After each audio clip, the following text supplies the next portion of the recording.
Meanwhile, Virginia Weldon and Lydia Watford ditched their positions at the chemical giant for 2 job openings at 1600 Pennsylvania Avenue. I mean, really? You think that there was an underground tunnel between the White House and Monsanto? Even the kings and queens in the highest court of the land have ties to the mega corporation. Clarence Thomas used to be an attorney for the ag giant, and now he sits as justice of the Supreme Court. But you know, if there's one person you can thank for it all, it's Mr. Roger Beachy. Beachy's research for Monsanto led to the world's first genetically modified crop. So, knowing all of this, is it any wonder why Congress snuck in an extension to the Monsanto Protection Act in the latest spending bill? And this has been your revolving door alert of congressional sellouts, as always, sponsored by Monsanto. Exceptional news footage actually shows George Bush Sr. visiting Monsanto's research facility 9 years before Roundup-ready soybeans were first sold. What I'd like to do today is show you some of the steps we go through when we're moving genes from one organism into another. And you'll actually be doing the very little manipulations we do in the laboratory, where we take DNA, cut it apart, mix different pieces together, and then rejoin them, splice them back together. This tube contains DNA that was made from a bacterium. DNA would look the same whether it was from a plant or an animal. What are we saying here? Oh, I see. And this will lead you to do what? To have a stronger plant, or a plant that's resists herbicide? In this case, it resists the herbicide. I see. We have a fabulous herbicide. This is a chemical that will...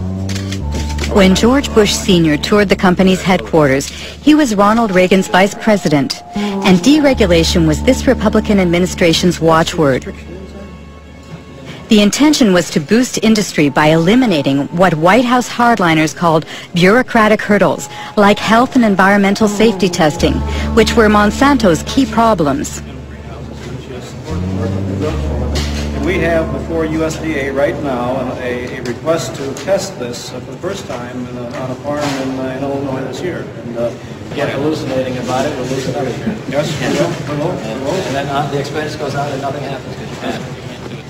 Yeah, and I would say, quite frankly, we have no complaint about the way USDA is handling it. They're going through an orderly process. They're making sure that as they deal with these new things, they do them properly. And no, if we're waiting until September and we don't have our authorization, we may say something different. No, man, we're in a dereg.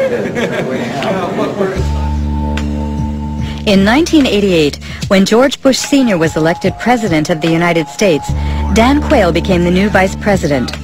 4 years later, he announced the American policy concerning GMOs, drafted just as Monsanto had wanted.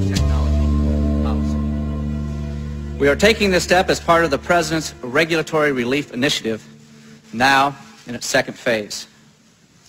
The United States is already the world leader in biotechnology, and we want to keep it that way. In 1991 alone, it was a $4 billion industry. It should reach at least $50 billion by the year 2000, as long as we resist the spread of unnecessary regulation. In a nutshell, in the United States, the Secretary of Agriculture doesn't stand a chance against the multinationals. But just how are GMOs regulated in the United States? The most crucial policy on the subject was published by the FDA, the Food and Drug Administration, which is legally responsible for regulating the safety of food and medicine. Title: Foods derived from new plant varieties. Date: May 29, 1992. Principle 1. Foods derived from genetic modification are regulated within the existing framework that applied to foods developed by traditional plant breeding. Obviously, the FDA decided not to create a special category for GMOs. For further information, contact James Mariansky, who headed the biotechnology department at the time.